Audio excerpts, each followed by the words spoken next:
Coats Theater to the much larger Charles M. Schulz Theater, where you incorporate pyrotechnics and dancing and all that stuff. Can you talk a little bit about that? All the big stuff. Well, first, I'm the biggest fan of the Halloween Hunt. I can't even believe I'm up here with these guys today.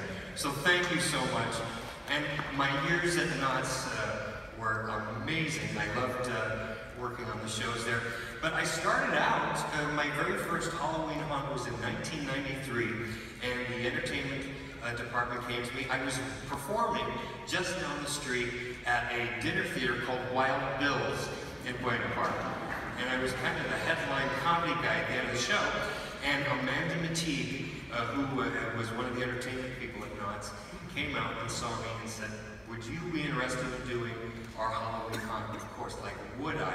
So she put me in the Cloud 9 ballroom, which I think is one of the toughest rooms to do a show in, much less comedy. And so it just kind of worked okay. And then they said, well, then try it again. So the next year, 1994, then I did it again in the Cloud 9. It was a little better, but the seating was weird. It was difficult to see.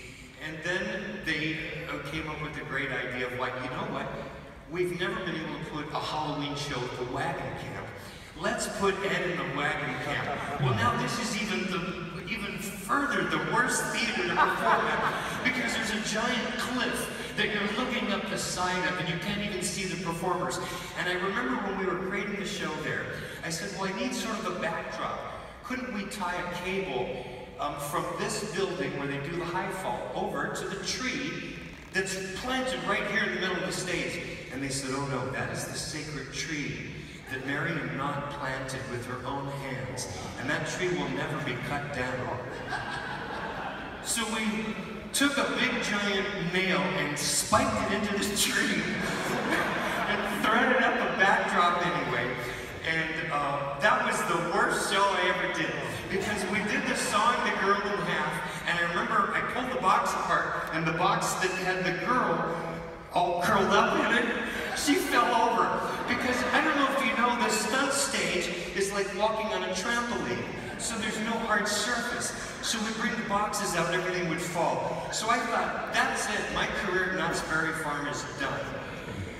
Then the entertainment director came to me the next year and he says, I think I have a good idea.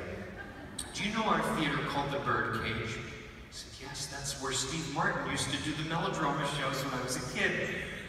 I got on my knees to that entertainment director and I said, feed me! Just like Julie Owens did years before.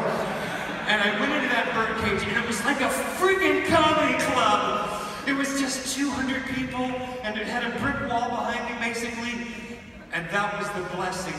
I loved working in there, and that's where I was able to create kind of a mystique of doing kind of a naughty comedy for Halloween, and wow. That seemed to work out pretty good. Did any of you see me in the birdcage?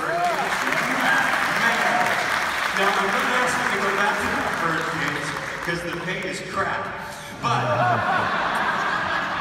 that was the ground, the school, for me to learn and find out who all of you people were, the audience that loved the Halloween stuff. And I started to study the audience, and I said, I know what they want now. And by the time I was offered to go into the big theater, I think we rocked it out and it went well, and I think I did about 5 different years in there. And then Cassandra said, oh, I want to go back in there and show my boobs off again. And so I said, yes, do it! I want to see those babies! And so I was fine. And Cedar Fair, the company that owns Knott's and all their other parks, they have moved me around year to year to year to all of their other Halloween Haunts events. And this year I'm going to be at Santa Clara at Great America doing their huge Halloween Haunt. So thank you guys. That's so cool.